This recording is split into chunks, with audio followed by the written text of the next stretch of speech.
علی رضی اللہ تعالیٰ عنہ آپ کے بارے آنے کہ جن لئے آپ عبادت کریں گا، عبادت کرنے تو بعد آپ فرماویں کہ یا باری تعالیٰ تیری جڑی میں یہ عبادت کی دیئے، عبادت میں ہی واسطے نہیں کرے گا کہ میرے کو جنت دی طلب ہے، اور نہ میں عبادت کرے گا جہنم دے خوف دی وجہ دے، میں تیری عبادت ہی واسطے کرے گا کہ تو لائق کی عبادت ہے، کہ تیری عبادت کرنی چاہیے، میں صرف تیری رضا کی خاطر میں تیری عبادت کروں۔ اور حضرت رابعہ بصریہ رحمۃ اللہ علیہ آپ کو دعا مانگتے ہیں، اور دعا کی طرح دی یہ دعا مانگتے ہیں کہ یا باری تعالیٰ اگر میں جنت کی خاطر میں تیری اگر عبادت کریں گیا تو میں دعا کریں گیا کہ جنت تو میرے کو محروم رکھ،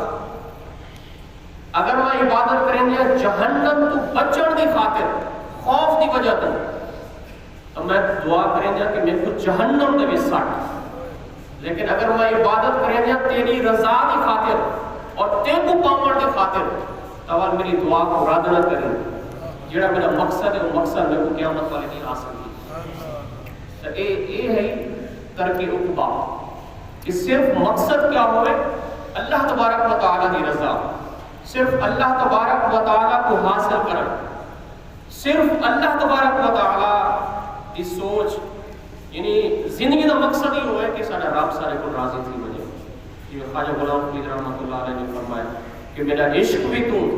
میرا یار بھی تو، میرا دین بھی تو، ایمان بھی تو، میرا جسم بھی تو، میرا جان بھی تو، میرا روح بھی تو، میرا قلب بھی تو، جند جان بھی تو، میرا ذکر بھی تو، میرا فکر بھی تو، میرا ذوق بھی تو، وجدان بھی تو، جے یار فرید قبول کرے سرکار بھی تو، سلطان بھی تو۔ تو یہ زندگی کا مقصد ہو گئے جڑا خواجہ معین الدین چشتی میری سے نے مرشد نے دسیا کہ ترک عقبہ نہ دنیا کا تعلق نہ آخرت کی فکر،